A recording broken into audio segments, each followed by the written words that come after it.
Bien. Bueno, buenos días. Vamos a empezar, que vamos con un poquito nada más de retraso. Como diría algún personaje de la serie que nos incumbe, esto es España. Y no vamos a cambiar, parece que nunca. Diríamos Bueno, que el tiempo es el que es. el tiempo es el que es. Podríamos cambiarlo en algunos momentos, pero al final. Bueno, pues ya por favor, si nos vamos sentando.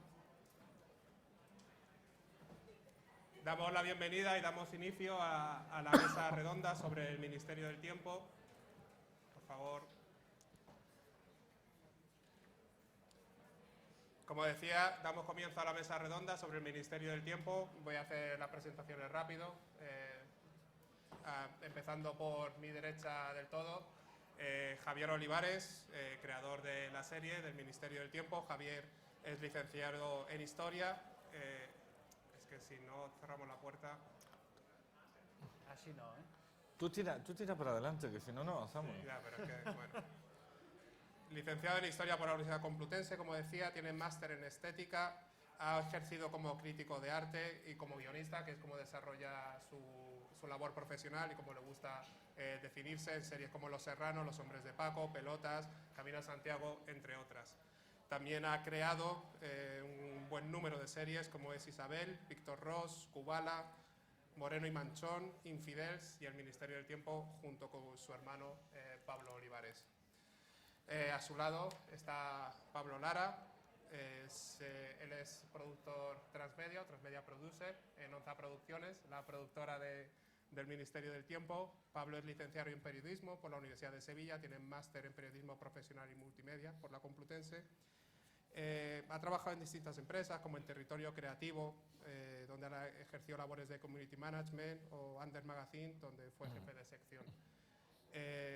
Entró en Televisión Española, en el ENTE, Radio Televisión Española, como miembro del Departamento de Medios Interactivos, Segunda Pantalla o Second Screen y Social TV o Televisión Social, y participó implementando estrategias transmedia en programas como Cachitos de Hierro y Cromo, Víctor Ross o El Ministerio del Tiempo la primera temporada, y ahora en la segunda pues pasó a trabajar directamente desde la productora, en Onza Producciones. Y por último, a mi derecha está Agustín Alonso. Él es coordinador de proyectos de ficción transmedia en Televisión Española, en Radio Televisión Española, licenciado en Filología Hispánica por la Complutense, máster en Realización y Diseño de Formatos y Programas Televisivos, y ha desempeñado pues, distintos cargos dentro de Radio Televisión Española, desde redactor de cartelera a colaborador en El Ojo Crítico en Radio Nacional de España, a dirigir su propio programa en Radio 5 también, el Gentrificador, ¿no? Ha sido responsable de redes sociales y participación, entre otros muchos puestos que ha llevado, y ahora, como os comento, actualmente pues coordinador de ficción de proyectos transmedia. Lo que queremos, vamos un poco apurados, ya Chema, cuando digas que cortemos, ya cortamos cuando nos digas. Entonces la intención aquí es pues esto, tener una conversación. Yo arrancaré haciendo una pregunta a cada uno, pero luego se trata de que vosotros hagáis las preguntas que queráis. El título de esta mesa, como veis, es El Ministerio del Tiempo, primera serie transmedia española. Este título, cuando lo vi la primera vez, digo, pero se han hecho cosas transmedia antes en la televisión española, en Águila Roja, incluso le dieron premios, hay muchas cosas que se han hecho, ¿no? Víctor Ross, vosotros habéis hecho. Pero luego realmente creo que sí, que realmente es la primera serie transmedia en sí. Y la muestra es esta segunda temporada, que desde el principio todas las piezas transmedia no es un agregado, sino que es una parte más, incluso de la narrativa, ¿no? Con lo cual yo creo que sí, realmente es la primera 100% transmedia que se está creando. Me gustaría empezar con Javier y haciendo una pregunta no tanto sobre el transmedia, sino sobre tu figura misma en sí. Creador de la serie, de muchas otras series, y yo, en tu caso, es la primera vez, al menos en España, que he escuchado a alguien referirse a un profesional, a un guionista, a un productor ejecutivo como showrunner en España. ¿Esto es así? ¿Tú te consideras showrunner? ¿Qué es un showrunner? ¿Es una pose o realmente tienes más libertad, más posibilidades de decidir sobre tu serie? Primero, muchas gracias por estar aquí. Buenos días. Yo creo que hay más productores ejecutivos, pero que como showrunner, pues a lo mejor yo he tenido la posibilidad primero de coproducir la serie, porque la produce Onza con Cliffhanger, que es la productora de Anais Schaaf, Abigail Shaw, Javier Carrillo, Pablo Olivares, que en paz descanse, y mía, con lo cual controlamos nuestros propios productos. Ser showrunner, nunca lo veréis en un... Os lo voy a explicar, muchos lo sabéis, ¿o no? No lo sabéis, hay un silencio, ¿estáis ahí? Vale. Me gustaría que las sillas que faltan estuvieran ejecutivos de cadenas para explicárselo también, que es un showrunner, porque algunos todavía no lo saben. Un showrunner es esa figura que tienen todas las series que nos gustan tanto. Primer titular. Esas series de las que hablamos, de Los Soprano, Breaking Bad, Mad Men, todas tienen un showrunner. ¿Quién es el showrunner? Normalmente es el creador de la serie. Pregunta, ¿el concepto showrunner figura en los créditos de una serie? Jamás. Si vosotros veis los títulos de crédito de cualquier serie, veréis que hay 3, 4, 5, 6, 7, 8 producciones ejecutivas, ¿ok? Unas producciones ejecutivas siempre son de la cadena, otras de la productora, otras si hay otra productora que también se incluyen. Aquí parece que es como Los Inmortales, ¿no? Que solo puede quedar uno. En las series de fuera veréis que hay 6, 5, 7, 8 productores ejecutivos, no pasa nada. Bien, cuando coincida el nombre de idea original con el de uno de los nombres de producción ejecutiva, ese es el showrunner, ¿ok? Es decir, no pone showrunner en créditos, es, digamos, cuando de repente se repita ese mismo nombre 2 veces, ese es el showrunner. ¿Cuál es la función del showrunner? Intentar que su serie, que su idea sea producible. La limitación siempre es la producción. Si tú quieres escribir cualquier cosa y que no te diga nadie nada, hazte poeta. No te dediques a la televisión ni al cine. Entonces, el showrunner es el creador de la serie que, siendo productor de la misma, procura elegir el equipo desde... yo elijo todo el equipo de mi serie. Lo que pasa es que una vez elijo el jefe de departamento, ya doy libertad para que el jefe de departamento elija. Pero, digamos, yo vigilo que lo que se ve en pantalla y lo que se graba día a día, dentro de que se ciña al presupuesto de la serie, que es muy difícil, y más en esta, tenga que ver con lo que hemos escrito. Sí, porque nadie mejor que el creador sabe lo que quiere contar. Y muchas veces, demasiadas, en televisión, y no os digo ya en cine, en el que los guionistas somos meras secretarias del director, esa figura de reconocimiento del creador y del guionista no solo no es real. Mucha gente dice, joder, es que no viene ni en la nota de prensa, pero no porque sean malas personas que digan, les voy a quitar de la nota de prensa. No, es que no somos nadie para ellos, somos gente que da igual lo que escriba, porque luego viene el director y lo reinterpreta, luego viene el actor y lo reinterpreta, y así tenemos lo que tenemos, mientras que vemos lo de fuera, de Estados Unidos, Inglaterra, Dinamarca, y vemos lo que vemos, ¿no? Que es lo que nos gusta tanto. El showrunner es el que controla que cuando tú ves tu propia serie, no te recuerde a aquel primo que es primo tuyo y lleva muchos años sin ver, que tiene un aire pero no es, no sé si me explico. Entonces, ¿qué es lo que suele ocurrir en el 90% de las series que hace uno cuando no le dejan controlar su propia serie? ¿He sido didáctico y pedagógico? Gracias. Vale, muchas gracias. Ahora volvemos a abierto muchas puertas ahí temáticas. El ministerio, si no abro puertas. Tu especialidad. Que las queremos entrando y bueno, lo que os apetezca. Pablo, tú estás volcado con la producción transmedia, con esa generación de comunidad que realmente desde el principio es uno de los pilares más fuertes de la serie, ¿no? Lo que implementa mucho también el resto del contenido. ¿Qué representa la comunidad ministérica? La primera vez que un fenómeno así se da en la ficción española. Sus seguidores, que haya tantos y que tengan un nombre, los ministéricos, que tengan tanta fuerza. ¿Qué representa para la serie y cómo se gestionan? Bueno, ¿se me escucha? Sí. Bueno, a ver, lo primero de todo, y ya que tengo a Agus aquí, pues lo digo, o sea, el Ministerio del Tiempo y toda la vertiente transmedia de la que se habla, de los fans, de las comunidades, hubiera sido imposible si no se hace desde rtv.es. Imposible, ¿vale? Lo comentabas antes y a mí el título de la ponencia, bueno, me parece un poquito pasada de no se la consulte nunca.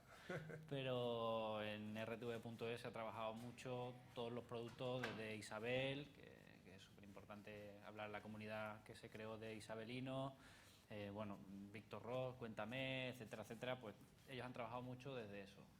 El año pasado yo trabajaba allí y trabajaba con Agus, que yo siempre digo que es como mi padre, pero más joven. Y decidimos crear pues toda la parte del Ministerio del Tiempo y sobre todo en conjunción con Javier, con los creadores, teníamos claro que la serie tenía algo que queríamos que fuera distinta, ¿no? En un primer momento dijimos que queríamos que fuera como el Perdidos español. Todo el mundo nos llamó que éramos unos friki y unos flipados, pero bueno, lo intentamos. Pero en bien, ¿no? Pero en bien, sí, pero con un buen final, sin humo negro por ahí. Y nada, a partir de ahí pues se gestó todo esto y se generó, ¿no? Me hace gracia que me pregunte sobre qué importancia tiene el papel de la comunidad de ministéricos, porque al final el propio nombre lo hicieron ellos, ¿no? El propio nombre lo eligieron los fans y no queríamos imponer nada, queríamos simplemente que la gente decidiera por dónde quería tirar en ese sentido. La comunidad es súper importante, es decir, yo muchas veces cuento un caso que me pasó con una chica que es Marta, de Barcelona, que es muy fan de la serie y bueno, ella está perdiendo la visión, tiene problemas de visión y tal, y ella me dijo, pues, joder, la serie llegó en el peor momento de mi vida y me cambió, ¿no? Entonces, cuando alguien te dice eso y un fan te dice eso, quiere decir que el producto, ya no hablamos tanto de un producto de una serie y tal. El fan es elemento central creo que en todo lo que hacemos, ¿no? Es decir, desde el merchandising, que este año lo han creado los propios fans y todos cobran como autores y se llevan sus royalties por unidad vendida y demás, hasta la creación de fanfic, la idea de los podcasts, sabíamos que podíamos jugar. Entonces, al final, el fan es el centro de la serie en todo lo que hacemos y desde la parte digital pensamos mucho más en términos de fan que en términos de producto como tal, ¿no? Bueno, sí, también más puertas que seguir abriendo. Agus, Qué serio todo. Desde televisión, si debería ser el título de la mesa, desde televisión española, ¿cómo abordáis cuando os llega al principio, no sé cómo fue la gestación de la relación productora-canal, cómo se implementan o cómo se eligen los productos que se tienen que transmediatizar, si es que existe el palabra, y qué importancia le dais? Pues, a ver, esto... Se lo volverán subiendo, yo creo. Bueno, a ver, esto siempre lo contamos, ¿no? Con Javier la colaboración empezó desde Isabel, que bueno, era una serie complicada desde el inicio, primero porque era arriesgada, en el sentido de que hacía tiempo que no se hacía, ¿no?, series sobre ficción histórica y demás. Y luego además, como tuvo ese retraso, porque tuvo un retraso de meses y aquello parecía que se iba a quedar en el cajón. Entonces, bueno, empezó un poco conflictivamente en ese sentido, pero la verdad que trabajamos muy bien conjuntamente. Además, pilló en un momento que Javier lo ha contado muchas veces en que él se dio cuenta de que quería empezar a crearse, ¿no?, una imagen precisamente para que no ningunease, ¿no?, los guionistas en las redes sociales, con lo cual al final era una persona que era muy activa. Bueno, desde ahí empezamos, ¿no? Nos entendimos muy bien. A mí me gustan mucho, la verdad, los productos que hace Javier. Y entonces, nada, como sabíamos que estaba este proyecto que estaba por ahí, pues enseguida... A ver, es también piel al final, pero supongo que en todas partes, supongo que no solo en RTV, lo ideal en el mundo sería que tuvieses un contacto perfecto, ¿no?, con todos los departamentos y con todos los proyectos que te llegan y conocieses bien y entonces hubiese esa fluidez de trato y de transmisión de información, pero bueno, la realidad es que al final también en la vida a veces son relaciones personales, piel, ¿no? Y como en este caso lo había, pues pudimos enseguida ponernos en contacto, ir de la mano, también un poco en la línea de lo que decía Pablo. Es verdad que también es un trabajo que en el propio seno de RTV se ha ido haciendo desde hace años, es decir, hace 8 años cuando RTV.es se relanzó como gran proyecto web, pues bueno, que ha habido que irse ganando también la confianza de otros departamentos de ficción, de programación, ¿no?, para que te pasen los guiones antes, para que puedas preparar mejor los contenidos, y ha sido un trabajo de ir ganando esa confianza. Y con el Ministerio lo vimos claramente, o sea, es que era un contenido que, es lo que dice Pablo, realmente, dicen, ¿os esperabais que tuviera? Pues, a ver, no a lo mejor exactamente eso, pero sí que hicimos esa apuesta, ¿no? Y luego la otra pregunta que decías de cómo se eligen, pues, o sea, nos sentamos con tiempo y planificamos y hacemos nuestras apuestas. O sea, al final apuestas es lo que tiene la innovación. Que hacer apuestas, quien no se arriesga a grandes fracasos no consigue grandes fracasos. Una vez te sale fenomenal y otra vez pues ya está, pero siempre aprendes de todas maneras, aunque no te salga. O sea, con Cuéntame, por ejemplo, anda que no hemos hecho cosas. Se hizo un flybar que era como una especie de Second Life, que lo vieron 3 y de la guitarra. Del ministerio no, ¿Eh? de otra cosa. Sí, sí, de Cuéntame. O sea, Cuéntame, no, por eso. Es que hay cosas que se han hecho. Lo que pasa es que es verdad que el ministerio, porque que eso siempre lo decimos, es que lo importante del Ministerio del Tiempo no es el transmedia y no sé qué. Es que hay una serie que se llama El Ministerio del Tiempo que es cojonuda y que gusta a mucha gente y que es verdad porque dices, no, es que es movimiento ministerio. A ver, ha habido muchos productos siempre que tienen fans alrededor y que generan muchos fans. Otra cosa es que tú hayas sabido cogerlo. Ana y los 7 también tenía muchos fans. Sí. O sea, que decir, otra cosa es que tú coges Los Serranos. O sea, otra cosa es que haya la oportunidad y tú lo decidas coger y decir, voy a cuidar esa comunidad, les voy a ofrecer contenido y voy a crear un universo. Y en ese sentido el Ministerio lo favorece también, por el tipo de contenido que es, te permite ampliar el universo un montón. Y sobre todo que Javier siempre está de acuerdo. Bueno, Cuando está de acuerdo. Claro, claro.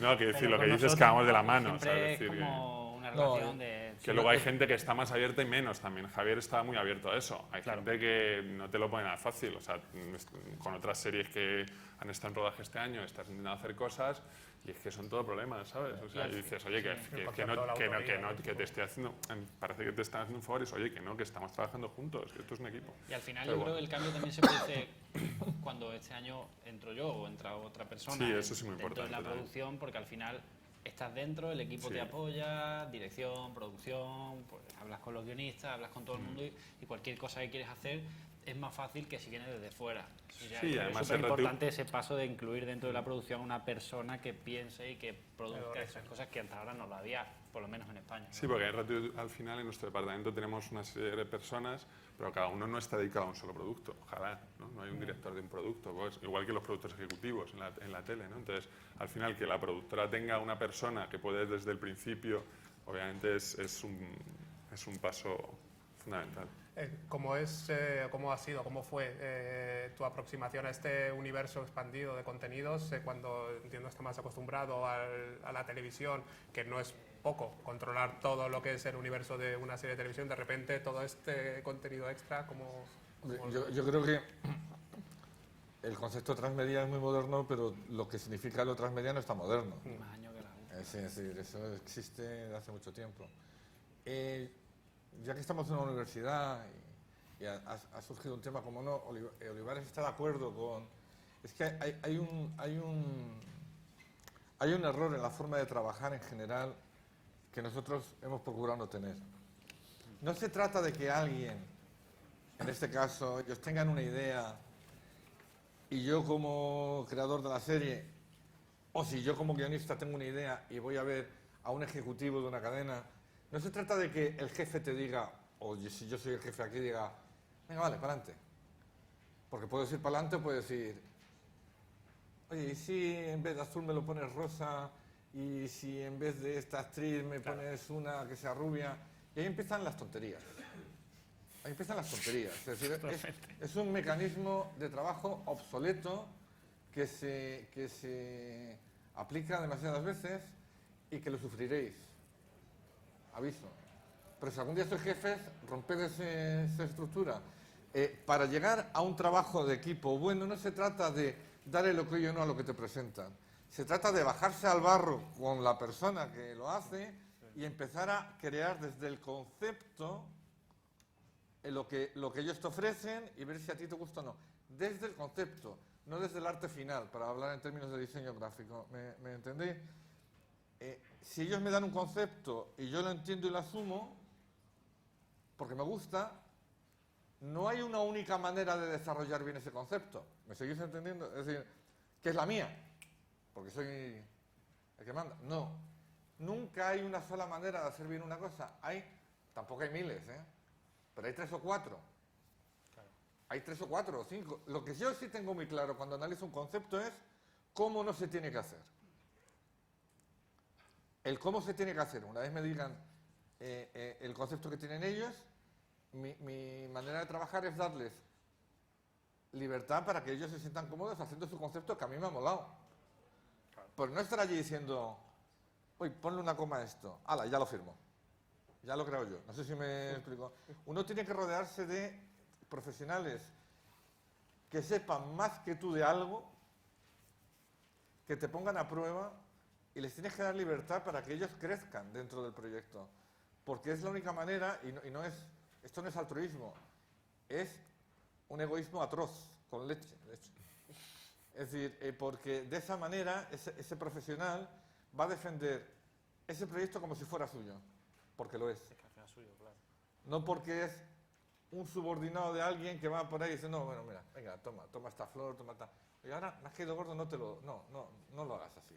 No, esto es cuestión, como diría Manquiña en Airbag, lo importante es el concepto. Y es ahí donde se tiene que discutir. Empezar a discutir en todo lo demás es perder el tiempo y es asumir una postura de egos que a día de hoy me parece que tendría que estar ya pasada de moda hace tiempo. Ser un líder más que ser un jefe, ¿no? Lo que se dice. No, es ser un coordinador de ideas, un catalizador de ideas de los demás. Luego, aparte, muchas veces yo no tengo tiempo para... O sea, yo superviso con Anaïs Schaaf, superviso todo, pero yo tengo otras cosas que hacer. Entonces, yo lo que tengo que hacer es tener gente de mucha confianza en la dirección de la serie, en el concepto transmedia, y poco a poco pues voy viendo cómo avanza el tema, pero ellos tienen libertad para desarrollarlo. Aparte de que muchas ideas en muchas situaciones las planeamos siempre antes de que empiece la serie, juntos. Sí, Es esta decir, temporada sobre todo. Claro, lo único que creo que ha sido un hallazgo esta temporada es esa manera de ubicar todos los proyectos en huecos de la narración de la serie, ¿no? Es decir, Claro. si Julián está en Cuba, hacemos un podcast de qué pasa allí porque no le tenemos como actor porque se nos ha ido a otra serie.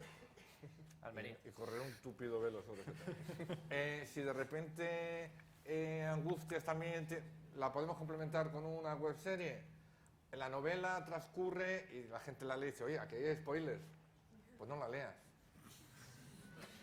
Pero yo no puedo decir, no publico esto porque porque en un mundo como el de ahora que todo va muy rápido, te lees el prólogo y dices, esta novela transcurre entre los capítulos 19 y 20 de la serie, Que no se han emitido todavía. que no se han emitido. Si quieres esperas y si no, pues ya eres mayor para decir si esperas o no esperas. No, te lo avisan, lo lees y dices, podrías avisar de que hay spoilers. Los libros tienen prólogo. Hay que leerlo. Y se lee. ¿Vale? Es decir, entonces, claro, jugamos en ese sentido de una manera muy adulta con nuestros seguidores. Y a base de ese intercambio, tenemos unos seguidores de una calidad, no ya de una cantidad que es inmensa, sino de una calidad impresionante. Sí, sobre todo que no creo que no. La idea que él habla de que todo va en un sitio es porque sobre todo prevalece el no vamos a hacer algo para sacar dinero. Es decir, vamos a hacer un producto que tenga un sentido por sí mismo. Es decir, Aunque algún día nos encantaría sacar dinero. Hombre, claro, también. Pero no hacemos una novela que diga, o no hacen una novela que diga, va, pues esta podía ir en cualquier sitio, da igual que lo hubiera sacado, no, va en un sitio determinado, por la narración, por no sé qué. Pero al ejecutivo le tienes que vender que ahí van a sacar dinero. O como le Pero convence es que es a largo para plazo. hacer Es la que es a novela, largo para hacer plazo. el VR, Eso es a para largo hacer... plazo. O sea, ¿Cómo le convence para invertir? Pero ¿quién para saca hacer dinero? española? Vamos a ver, es que, claro, es que ese es el problema, ¿quién saca dinero? Claro. Alguien tiene que... Es que aquí hay... Algún día habría que explicar cómo funciona la televisión. Porque no es como pensáis. Con números, de hecho. Había que No es como pensáis. Pues muy fácil. Yo para vender una serie a cualquier cadena, si esa cadena la quiere hacer, se hace con el 100% de los derechos. Pro, ya está. A partir de ahí hablamos de lo que queráis. No hay este concepto americano de que de repente tú te pagan lo que es la idea, el apoyo al proyecto y a cambio también 2 o 3 emisiones de tu capítulo. Y luego tú la puedes negociar por otras plataformas. No.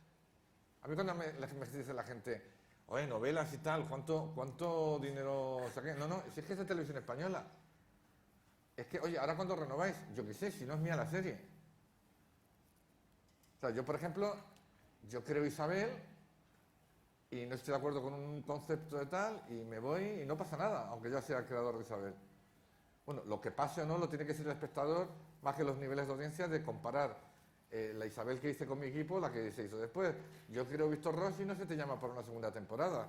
Esa es la verdadera importancia de un creador de series o de un guionista a día de hoy en este país. Ninguna. Ninguna. Y yo, como decía Agustín, me he generado a través de las redes sociales un desarrollo de personaje y de visibilidad para poder defender nuestros productos. Porque si no, y gracias a que existen las redes sociales, pero es así. Entonces quiero decir que el concepto de dinero económico tal y cual a los creadores nos pilla muy de lejos, ¿eh? No, la gran diferencia entre un guionista inglés y uno español es el coche que lleva al rodaje y que le dejan entrar en rodaje al inglés. De hecho, Aquí me dejan porque soy productor, entonces ya faltaría más. Pero me he tenido que hacer productor, entonces me explico.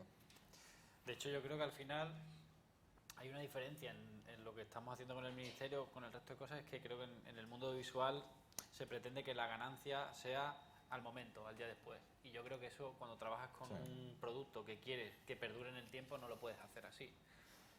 Es decir, ¿cómo monetizas el podcast, la realidad virtual o la webserie? La monetizaré probablemente dentro de 2 años si la gente sigue viendo la serie, sigue comprando los DVDs, sigue... Bueno, de todos modos, si por ejemplo Televisión Española no hubiera perdido la publicidad, Ya, claro. esta serie sería no rentable, lo siguiente.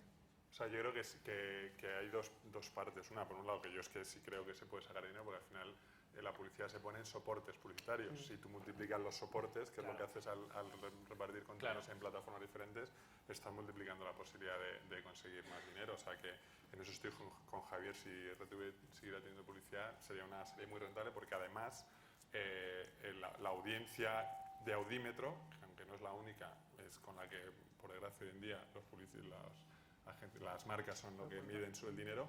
La audiencia de Audímetro del Ministerio del Tiempo es de un nivel socioeconómico muy alto, porque es 18,49. de urbanos, licenciados universitarios, ¿sabes? Entonces, bueno. Y Es además, la gente que consume, o sea, que tiene poder. sí, que tiene poder adquisitivo para comprar, claro. Y luego, por otra parte, hay otra serie de cosas, tipo la VR, por ejemplo, que bueno, yo creo que al final, precisamente por eso somos una radio y televisión pública, y por eso es necesario que haya una radio y televisión pública, porque al final yo puedo entender que Antena 3 o Telecinco no quieran innovar. Ahí algunos eso, ¿no? Mediaset dicen, yo no quiero ser el primero en hacer las cosas, ¿no? Porque es verdad que es una innovación, es un riesgo, lo que hablábamos, son apuestas que tú haces, y para eso está una radio y televisión pública. Yo creo que sí que la gente siente, por ejemplo, con un producto como el Ministerio del Tiempo y todo lo que hay alrededor del Ministerio del Tiempo, que merece la pena pagar impuestos para hacer una radio y televisión pública así, ¿no? Y que también es interesante la reflexión que tiene que generar, sobre todo en una radio y televisión pública que no tiene publicidad, con lo cual es muy difícil medir su rentabilidad. Su rentabilidad está llena de intangibles. Como solo la midas por audiencia, estamos jodidos. Porque no me parece que eso tenga que ser O sea, creo que es importante buscar audiencia. No vale esto de, es que no me ven porque soy muy bueno. No. O sea, que la gente tampoco... Iba a decir, la gente no es tonta. Bueno, hay gente que sí es tonta y gente que no.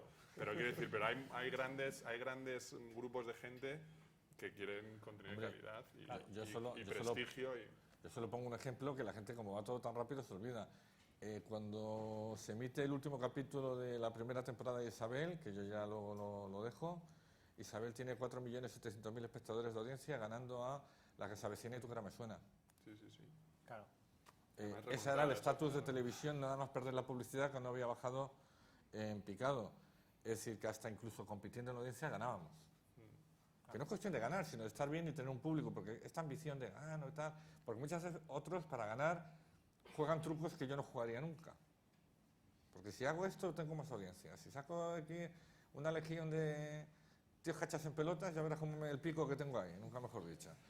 Ya no sé qué tal, qué cual, ya tal. Yo creo que hay que tener una ética y que estamos en un mundo en el que se está haciendo cada vez una ficción de más calidad, no solo americana, la ficción europea es de una calidad incluso creo que superior a la americana, y entre ellas con 2 televisiones públicas como BBC, que lo está pasando regular pero se mantiene, y la danesa, con una televisión en cable que aquí todavía estamos esperando que llegue, pero Europa está generando una potencia de ficción muy grande basado en la calidad y el hablar, como se habla en las novelas, de la realidad social política de cada país. Si os dais cuenta, en Alemania han recuperado en la época del nazismo de la Alemania del Este como sus 2 grandes series. En Italia están revisando todo su concepto de mafia, Gomorra, tal, romanzo criminales.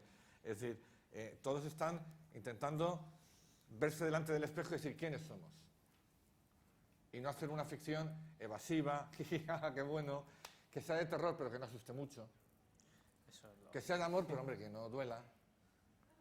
Que sea de humor, sí, pero que no te rías de nadie. Es decir, tú aquí creas The Big Bang Theory y no te la dejan hacer, porque son 3 personajes negativos. Y 3 señores socialmente, vamos, o sea, exiliados de la realidad. No sé si me explico. No serían un modelo a seguir, ¿no? Entonces, ese tipo de cosas se está haciendo y está por encima, para mí, de sacar audiencia para para tener un público. Pero sí es cierto que cuando hubo audiencia, competíamos. Claro. Con este mismo tipo de productos, porque yo no difiero, Isabel, del Ministerio del Tiempo como creador, ¿me explico? ¿Alguna pregunta? Porque yo empiezo aquí a preguntar. Ahí, Paula. Yo soy Paula, estudio periodismo y comunicación audiovisual. Quería preguntaros si creéis que este tipo de productos transmedia que habéis dicho que generan mucho fenómeno fan alrededor, funcionarían o tendrían mejor impacto todavía en un público a lo mejor más adolescente. Es que ahí yo voy a lo que decía Agus. Al final el producto transmedia no es transmedia como tal, es la serie es buena y a partir de ahí empezamos a trabajar en contenidos de distintas plataformas. Si hace una serie para adolescente que es buena, funcionará. Si hace una serie para adolescente que sea una mierda, pues no funcionará. Pero bueno, estoy de acuerdo en que funcionará mejor porque al final Porque es un medio habitual. porque al final es donde se están. Sí, o sea, estoy de acuerdo. O sea, una serie que esté muy bien hecha, Tiene que que ser vaya buena, dirigido claro. a un target más joven, sin duda, claro. Ya. Porque al final estás en las redes, estás en internet, o sea, estás en diferentes plataformas donde ya ese target está continuamente. O sea que sí, sí. Y también sería- creo que una serie para adolescente es probablemente lo más difícil que se puede hacer aquí. No, pero está Misfits, que es fantástica, por ejemplo. Claro, pero fuera. El problema es que te la dejen hacer, a que no Claro, te dejen claro, hacer eso. Misfits. Es decir, es que tenemos un problema, Houston. Es decir, y nadie lo debate, ¿no? Es decir, el que se crea que te dejan crear. Mira, cuando tú haces una serie para la televisión pública danesa, hay una cláusula que dice que la única obligación como creador que tienes, y te dejan toda la potencia de ser showrunner, que no sé cómo se dice en danés, pero lo son, que es, dicen que tu obligación contractual es mostrar al espectador danés el mundo en el que vive para que lo pueda entender mejor. A mí me dan una cláusula así en un contrato y me desmayo, de placer. Porque es lo que se intenta evitar casi siempre. Yo cuando leo en un tuit, la serie que más habla de la realidad de España es una de Viajes por el Tiempo, me enorgullece mucho saberlo, pero me da pena que otros que no se está hablando de este país. En realidad, por ejemplo, lo que hemos hecho Pablo, mi hermano, que en paz descanse, y yo, y Anaïs Shaf, y yo desde Isabel, Víctor Ross y el Ministerio del Tiempo, más allá de edades, adolescentes, tal y cual, es algo que bueno, mi hermano, que ya tenía ELA y se comunicaba a través de una máquina, recuerdo que una de sus últimas frases me dijo, joder, hemos hecho una serie familiar sin darnos cuenta. Y es una serie que ven niños de 11 años, de 14, de 15, señores de 50, de 60, de 70. Es decir, no despreciemos el uso de las redes sociales por parte de gente que no es adolescente. Porque esa gente ha ido a las redes sociales huyendo de una programación televisiva que no le daba lo que quería. Y se ha ido a Internet y a las redes sociales. Claro. Y es tanto público como el que miden los audímetros, o más. Y eso tampoco se debate. Yo en ese sentido lo que sí procuro es contar historias y no marcar targets. De decir, uy, voy a hacer esta serie porque le va a gustar a tal público. Voy a hacer esta. Yo creo que tienes que entender que tienes que tener un público, que tienes que comunicar, pero yo escribo para mí, porque como no me considero más que el propio público, pues luego mira, funciona. Pero sobre todo lo que yo creo que estamos hablando, claro, lo que te estaba diciendo es de España. Es decir, estamos muy cansados de ver buenas, regulares o malas series. Ya sabemos cómo es un policía americano, cómo es un juez americano, cómo es tal. Isabel, Víctor Ross y el Ministerio, de manera muy distinta, estamos hablando de nuestra identidad, de nuestra historia, de nuestras costumbres, de nuestra ironía, de nuestro sentido del humor. Tenemos cultura, tenemos historia con mayúscula, aunque parezca que nos dé vergüenza hablar de ella. Tenemos muchas cosas que contar, pero parece que estamos contando a rebufo de lo que nos cuentan otros. ¿Funciona tal serie de tal modelo fuera? La medio hacemos igual. No sé si me explico. Isabel, el Ministerio y Víctor Ross, más allá de targets, lo que nosotros queríamos contar es hablar de quiénes somos, cómo somos y que un español se reconozca en la pantalla porque está hablando de su país. Y curiosamente, no solo se están identificando gente de aquí, de cualquier autonomía, por cierto. Esta serie tiene un grandísimo éxito en Euskadi y en Cataluña. Cosa de empezar a analizar. En Latinoamérica. En Latinoamérica están ofendidos porque se les ha quitado la posibilidad de verla en televisión la web. internacional en la web gratis. Entonces, ese tipo de cosas yo ya no sé si voy a un público, la edad que tiene el que se está comunicando conmigo. Yo creo que tenemos que empezar a hacer más, contar historias como lo hace la BBC o HBO o Showtime y dejarnos de ese rollo de entender el espectador como un entomólogo a su mariposa clavada en la corchera, decir, mira, este tiene 15 años, si hiciéramos esto lo vería. Porque hay que implicarse, y estamos haciendo una televisión por supuestos expertos que se emocionan muy poco, ni viendo ni haciendo televisión. Y ese yo creo que es nuestro grave problema, no el target. Por otra parte, creo que ojalá esto mejorara para que quien contara una serie de adolescentes no tuviera 58 años como yo, sino 30. Claro. Que lo tienen muy complicado en esta estructura que estoy comentando. Al hilo de esto y viendo esa mariposa Había otra pregunta, en ¿no? el corcho, simplemente por completar, ¿habéis visto de televisión española, bueno, vosotros tenéis los datos, si se ha modificado en algo el perfil de espectador de televisión española, que en principio es más, Una más barbaridad. mayor, ¿no? La serie lo ha... Sí, es más, lo ha por audímetro, insisto, que hay toda esa otra parte que yo creo que es obviamente incluso más joven la gente que lo consume en Internet en general, aunque estoy de acuerdo con Javier en que a veces no minusvaloremos, porque al final hay mucha gente que se da cuenta que todo lo que está pasando en Internet y les da igual la edad y van ahí, ¿no? Precisamente para buscar otras alternativas. Sí, ha bajado la edad, ha reducido, Sí. ha bajado el público, va a reducir la edad media del público. Sí. Interesante. Pregunta quién tenía por ahí. Buenos días, me llamo Sergio, estoy estudiando artes escénicas y comunicación audiovisual. Y esta. Hola, Sergio, sí, te hemos Hola, ¿qué tal? Esta pregunta no sé a quién dirigirla porque es referente a la dirección de actores, más o menos por conocer vuestra opinión. ¿Qué pensáis con respecto a el uso de la dicción cuando un actor, pues eso, interpreta su papel? Porque nada que comentar con vuestra serie, porque ya he podido comprobar que es increíble. El que todos los actores puedan sonar de forma totalmente natural y que se pueda disfrutar de cada una de las palabras que dice. Entonces, no sé, quería saber si es importante.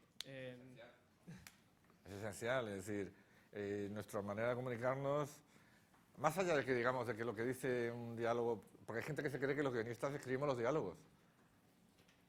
Escribimos todo. Es decir, la famosa escena de Julián despidiéndose de Lorca, que alguno habréis visto en el capítulo... ¿Habéis visto la serie? Vale. Lo digo porque, claro, que yo estoy como muy... Pues ahí estaba contado todo, desde se acerca pero no se atreve a decírselo, pero no sé qué. Es decir, todo ese concepto que no se dice está escrito en un guión. En nuestros guiones lo está. Aunque hay gente que no le gusta que escribas eso porque prefiere decir, bueno, que luego el director haga lo que quiera. Muy como el teatro, ¿no? ¿Me entiendes? Es decir, no digo tengo más que añadir. Nosotros, nuestros actores, tenemos un director de casting, Amado Cruz. Hacemos casting para el 90% de la gente que sale en nuestra serie, pero incluso papeles importantes. A no ser que de repente, por ejemplo, yo veo que hay un hueco, pues inmediatamente llamo a Hugo Silva, porque es amigo mío, porque trabajo con él y porque le diseño un personaje especial para él, que es Pacino, ¿no? Es decir, si te das cuenta, nuestra serie ha revalorizado a muchos actores que no tenían ese peso antes de empezar nuestra serie. Porque se trabaja, se ensaya, se leen los textos, se dice, como el teatro se ensaya, y nosotros queremos, y la orden que yo doy al director de casting es que busque siempre en las salas de teatro futuros actores, porque en general se busca tomando copas en las discotecas, y yo creo que se tiene que buscar en los teatros, porque decir es esencial, porque aparte de esto que te digo de que no solo escribamos diálogos, nuestra arma es nuestro idioma, nuestra lengua. Y si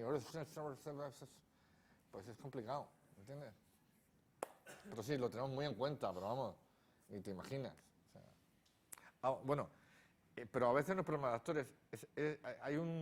Los que os dediquéis aquí a comunicación audiovisual, sabréis que uno de los temas, una de las revoluciones pendientes de nuestras series es el sonido. Es decir, que el actor puede decir bien, pero luego el sonido directo, la sonorización... Es que el Ministerio del Tiempo, cada capítulo tiene 2-3 semanas de sonorización, como si fuera una película.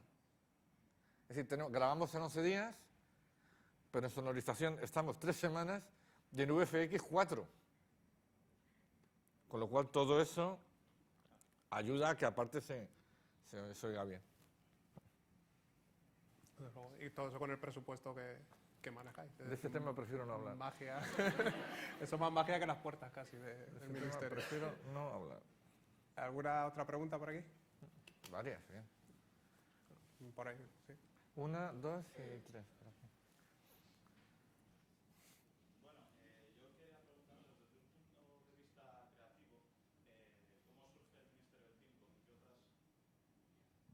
Hola, buenas. Soy Pablo Hijas, estudiante de periodismo La Angola, de repente. y comunicación audiovisual. Quería preguntarles eso, ¿en qué otras obras os habéis inspirado para crear el Ministerio del Tiempo? ¿Quizás ha influido el éxito de otras series históricas en televisión española para apostar por ello? La idea la tenemos desde hace 14 años. Y porque las series históricas de televisión española, el origen es nuestro también. Con lo cual, pues si somos una influencia para nosotros mismos, un orgullo, no sé si me explico. Bueno, hubo otros intentos cuando Isabel veía que iba a salir y nadie sabía que se iba a guardar 9 meses en un cajón. Una cadena privada hizo una serie histórica maravillosa que se llamaba Toledo. Y ahí lo dejo, no quiero...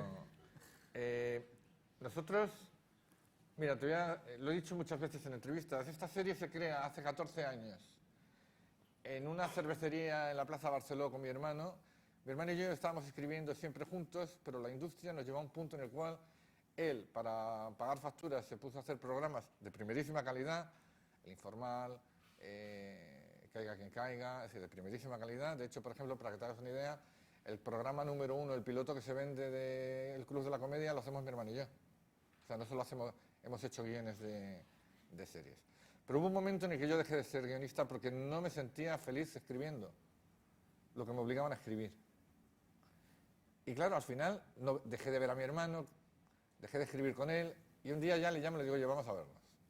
Nos sentamos en una cervecería hace 14 años, y le dije, Pablo, vamos a volver a lo de antes, aunque hacer algún plan.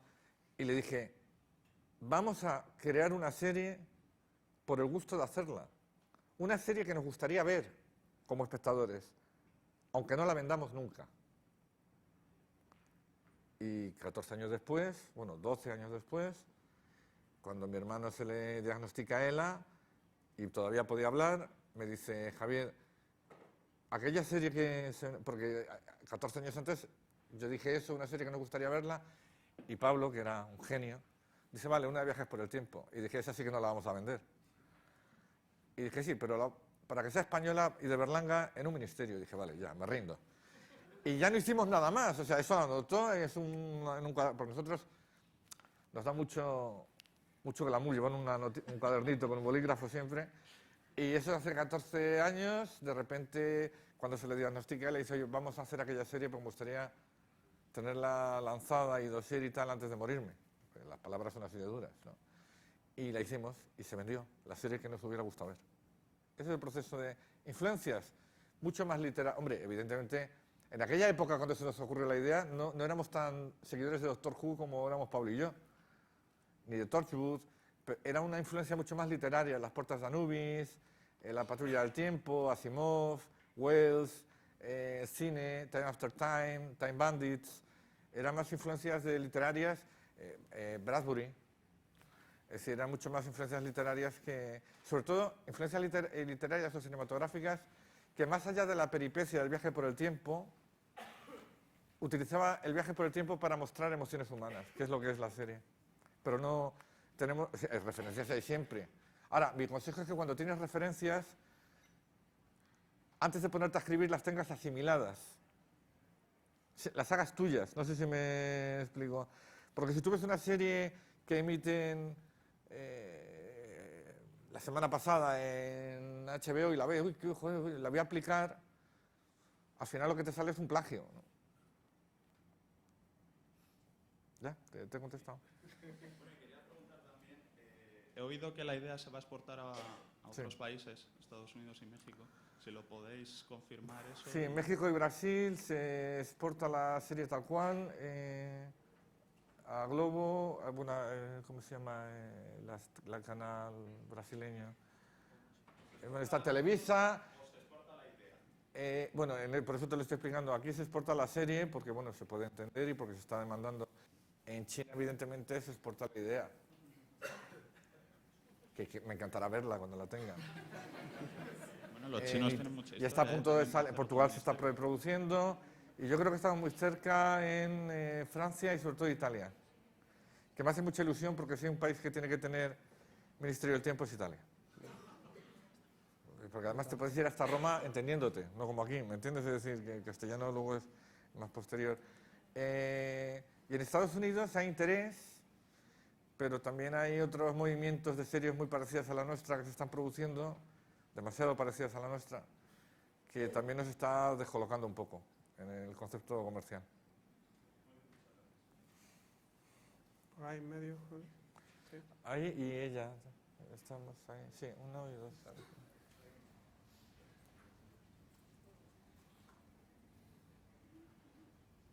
Buenas, yo soy Diego, estudiante de Comunicación Audiovisual y bueno, tengo varias preguntas, algunas de ellas para mí como fan de la serie y otras como interés. Por ejemplo, la realidad virtual en la serie, ¿qué éxito ha tenido? ¿Ha tenido acogida, buena acogida? Pero yo no tengo ningún dispositivo de realidad virtual, pero... La primera semana ha tenido 100.000 descargas. La ha visto la BBC y la han visto los creadores de Doctor Who y están muertos de envidia. Y están trabajando ya en un proyecto de realidad virtual con Doctor Who, parece ser. Y bueno, todavía... Tendrá mucho más medios. Os aviso. Y el viernes pasado se liberó para Samsung Gear y para Oculus, siendo la segunda aplicación en España que estará disponible de manera gratuita.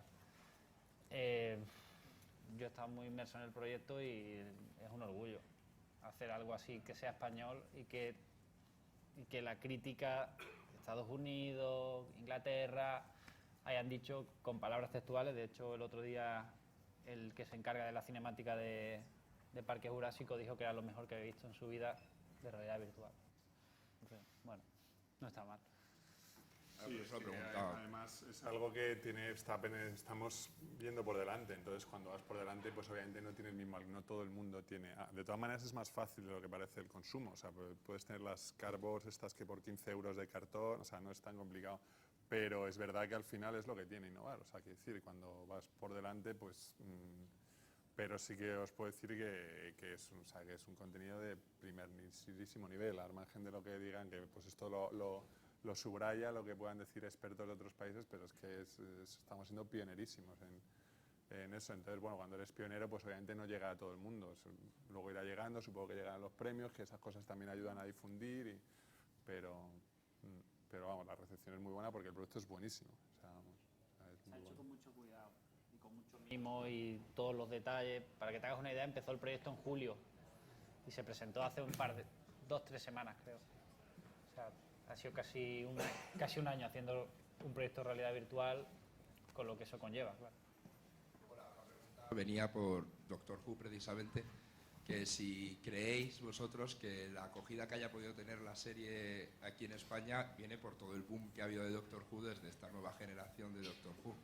Si creéis que eso del tipo de viajes en el tiempo tal pues ha podido influir Vamos al a hecho ver. de la acogida aquí. Lo primero que surge cuando se sabe que hay una serie de viajes por el tiempo es que todos los seguidores de Doctor Who me insultan y me maltratan. De ministerio, ¿eh? No- Ya. Cuando les dije no tiene que ver, lo que reconozco es que cuando lo han visto han reconocido que no tiene que ver, salvo algún fundamentalista jubiano. Esta serie no es Doctor Who, no viajamos al futuro, no viajamos por el espacio, no hay alienígenas. ¿No? Tiene la cuarta parte de presupuesto, lo que no puede ser Doctor Who. Y ahora, esta serie no existiría si no existiera Doctor Who. No por referencia... O sea, es curioso, la gran referencia de Doctor Who en esta serie es lo que muchos seguidores de Doctor Who que se pusieron muy no vieron jamás. Por ejemplo, ese homenaje que hacemos a Cervantes similar al de Van Gogh. Es la parte emocional de Doctor Who y la parte de serie pop. Doctor Who se habla de Harry Potter, se habla de Churchill, se habla de futbolistas. Nosotros hablamos de Luis Aragonés, respondemos a Lope de Vega con maneras de vivir de leño. Sí, ese concepto de serie pop y de ética, porque Doctor Who es una serie muy ética y muy para jóvenes e instructiva. En un principio también tenía algo de temas relacionados con la historia y todo esto.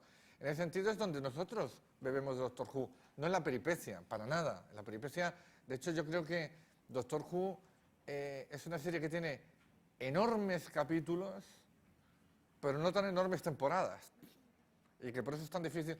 Y respecto al fenómeno como seguidores, yo creo que el fenómeno Doctor Who a nivel de volumen de seguidores es menor que el del Ministerio.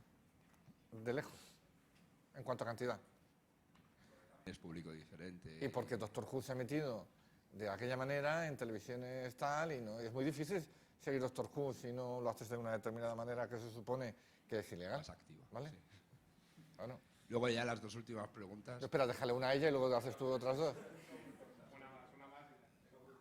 La primera, Pacino va a cumplir la promesa, va a volver.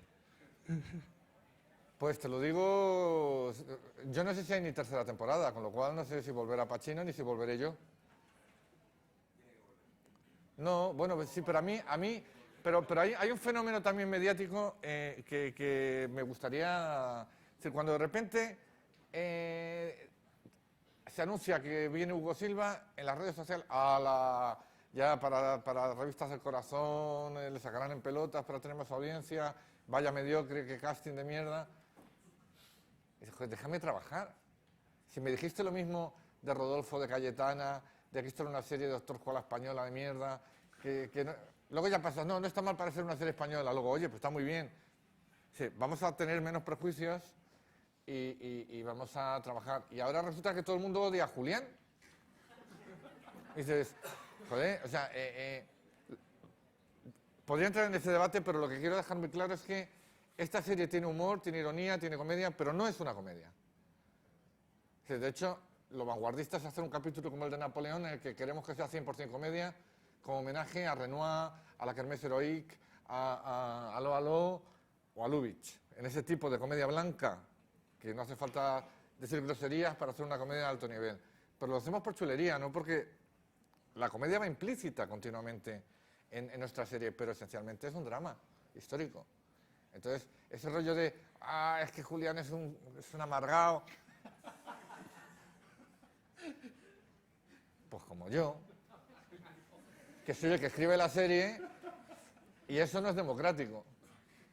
Y aparte eso lo creó mi hermano Pablo y yo, el respeto hacia lo que hizo mi hermano es máximo.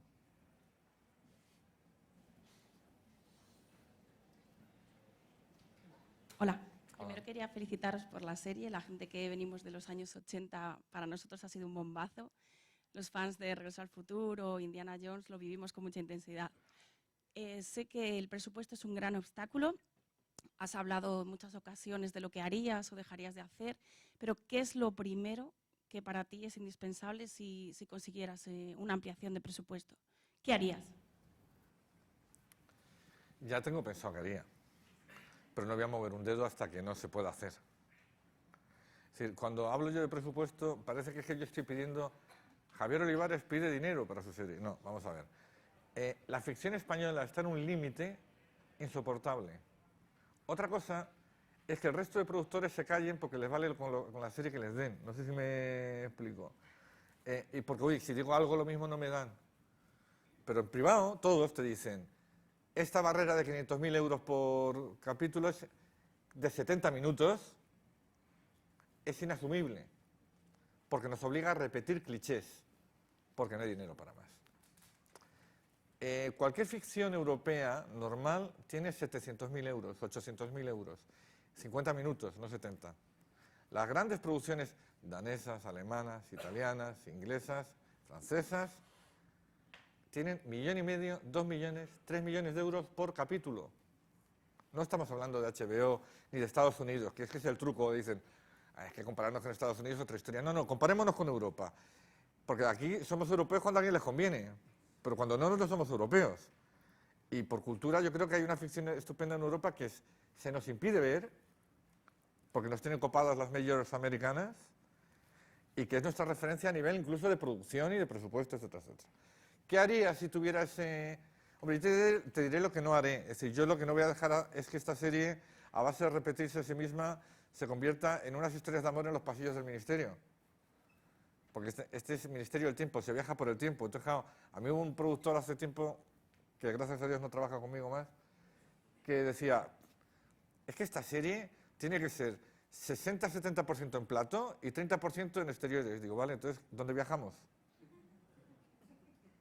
O sea, el riesgo de nuestra serie es asumir un diseño de producción impropio, que nos castiga mucho económicamente, y que si tuviera esos medios, ¿qué haré? Pues mira, abrir la puerta a Latinoamérica de una manera evidente, hablar de conquistadores, de la etapa de Bolívar cuando vivía en Madrid, antes de... o sea, tender la mano hacia esta gente que nos está esperando con mucho cariño y que nunca les miramos con respeto, y que es un público maravilloso, y luego seguir indagando en temas pues, del cine, de la literatura o culturales, pero claro, esta serie necesita ya mar, necesita playa, necesita batallas marítimas, necesita contar otras historias que no podemos contar porque no tenemos esos medios. ¿Más? ¿Allí hay alguien?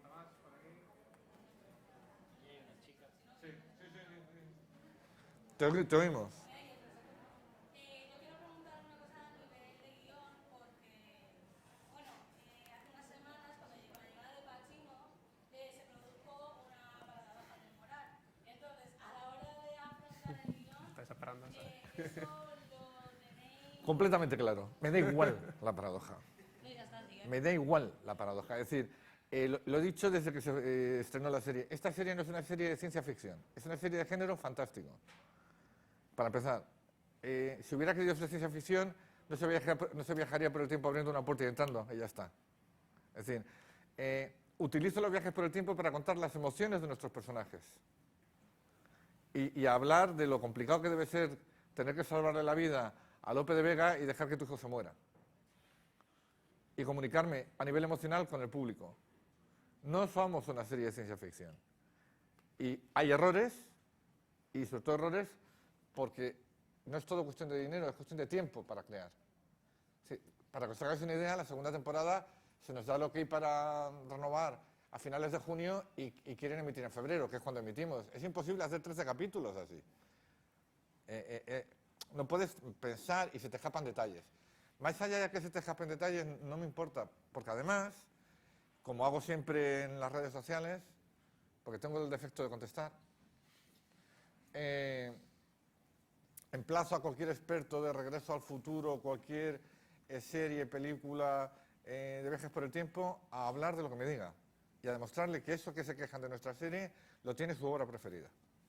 Porque todos tienen ese fallo. Esto es como mira, yo recibí un día un mail, no un mail en Facebook, un mensaje, lo pongo como ejemplo, y acabamos, que ya veo estrés porque acabemos. Hemos empezado un poquito tarde, déjennos aire, ¿vale? Vamos a ver, el tema es, levantó la mano un señor en un teatro de Almería y me dijo, mire, me encanta su serie, pero solo hay una cosa que no me gusta, que no tienen ustedes una manera muy lógica de viajar por el tiempo. Claro, yo le respondí, ¿y cómo viaja usted?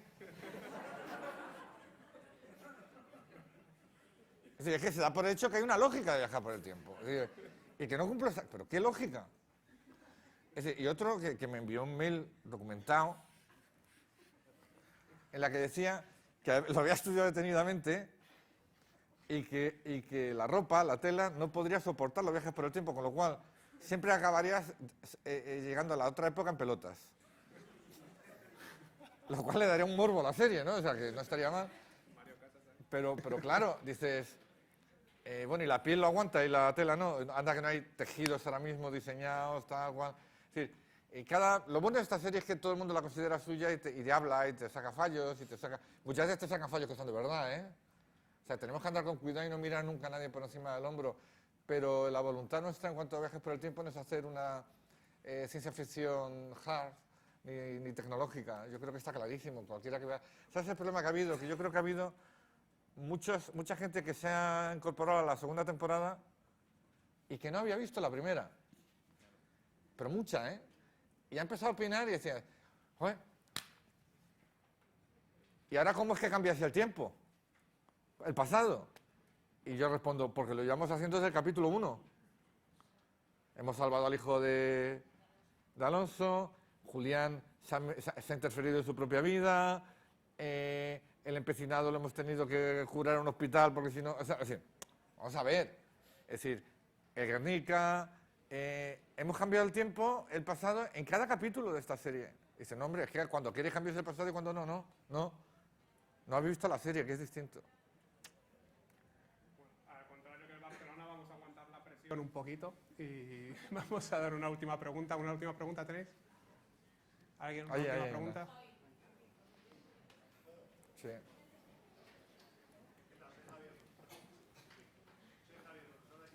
Hola. Gracias.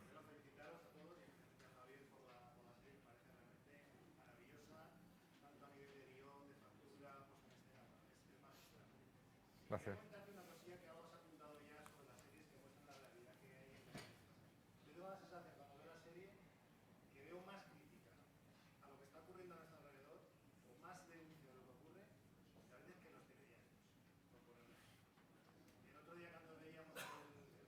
De la gripe española, sí. El de la gripe española. Es un capítulo político, claramente.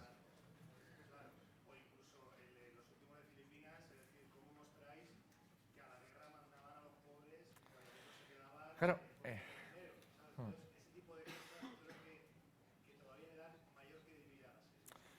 Bueno, nosotros trabajamos la serie en muchas capas. Esencialmente es una serie de aventuras. El que quiera seguir una aventura la va a tener. El que quiera ahondar en la historia, bueno, de hecho, tuitea con nosotros la Biblioteca Nacional, aportando, mientras emite, contenidos de la propia Biblioteca Nacional, y me pidieron los temas de que iba a ir cada capítulo para poder tener preparadas imágenes y entrar en Twitter. El Museo del Prado, la Biblioteca Nacional, la Guardia Civil celebra el cumpleaños del centenario con una foto de Julián y Alonso vestido de picoletos. Sí, sí. Es muy curioso. Ahora, sí hay muchas capas, y esa es una de ellas, ¿no? Lo social, y en ese sentido hay que agradecer mucho a Televisión Española, tanto que se meten con ella siempre y nadie la defiende, que yo en 30 años que soy guionista, gobernando quien gobierne, jamás en la cadena pública me han dicho qué tenía que escribir y qué no. Aunque la gente no se lo pueda creer, es así. Y a las pruebas me remito con el Ministerio del Tiempo, ¿no? Yo creo que hay que contar lo que te está pasando. Y lo terrible es que no ya lo que está pasando, sino nuestra historia está llena de tópicos. Por ejemplo, yo he recibido... Hay un tipo que me odia, que además cada vez que sale algo del ministerio entra y escribe, y que ha escrito hasta una carta al defensor del espectador en televisión, y que dice que soy heredero de la leyenda negra, antiespañol, y que trato a Martín Cerezo como un asesino. Martín Cerezo ejecutó a esos dos hombres. Está documentado. Es más, algunos dicen que le fusiló, pero otros no. No está muy claro, no sé si según qué carta leas. Y que trato al Cid como un mercenario. Cuando es la leyenda de España, bueno, y a Charlton Heston como un imbécil, cuando Charlton Heston era un gran señor, te dicen, ¿eh? Dice, pues claro, cuando expones algo en público estás dispuesto a que te puedan criticar. Pero claro, por ejemplo, en el caso del Cid, yo recuerdo que mi respuesta fue en los años de su vida y en qué año servía a tal o cual señor, muchos de ellos musulmanes, ¿no? Y parecían futbolistas que iba cambiando de equipo, parecía Huiza, ¿no? El que jugó ya hasta en el... Entonces dices, claro, llega un punto en que dices, no hombre, pues por un poco de lógica, perdone, mire, este señor ha servido cada año y medio a un rey distinto. Y además luchando contra el que servía antes, y luego volviendo con el de antes, y dices, hombre, ¿no sería por una cuestión económica? A lo mejor sí, ¿no? Entonces, vivimos de tópicos, y la historia de España es grande, pero será más grande el día que sepamos mirar nuestra historia con autocrítica. Y tenemos mucho que contar y mucho que autocriticar para ser más grandes todavía. Bueno, pues muchas gracias, ya sí que sí. Vamos a tener que dejarlo aquí, es una pena. Seguro que tenemos muchísimas preguntas. Yo tengo ahí como 10 preguntas apuntadas, pero bueno, ya la comentaremos en otro momento. Muchas gracias por venir a los tres y no solo por venir, por hacer la serie que estáis haciendo, por contarnos historias, que al final es lo que estamos hablando, interesantes, de personajes interesantes, de quitarnos complejos absurdos que manejamos en este país. Y nada, esperamos, aquí tenéis una comunidad de ministéricos, tenemos que hacer presión y hacer scratch a algún ejecutivo para que renueven. Aquí estamos en primera línea. Que la industria funcione y ya está. No, es decir, nadie puede exigir a nadie que te renueven, eso está en manos de otros y hay otras muchas series que podrían ser igual de buenas o mejores y que a lo mejor nos sustituyen y funcionan mejor. Es decir, que no hay que utilizar tácticas que no sean meramente éticas industriales para renovar nunca. Había un hashtag por ahí, ¿no? Para renovar, ¿cómo era? El hashtag... Yo salvo al ministerio. Sí, sí. Yo salvo al ministerio. Si alguno quiere, simplemente yo lo dejo ahí, ¿eh? No... Muy bien. Bueno, muchas gracias.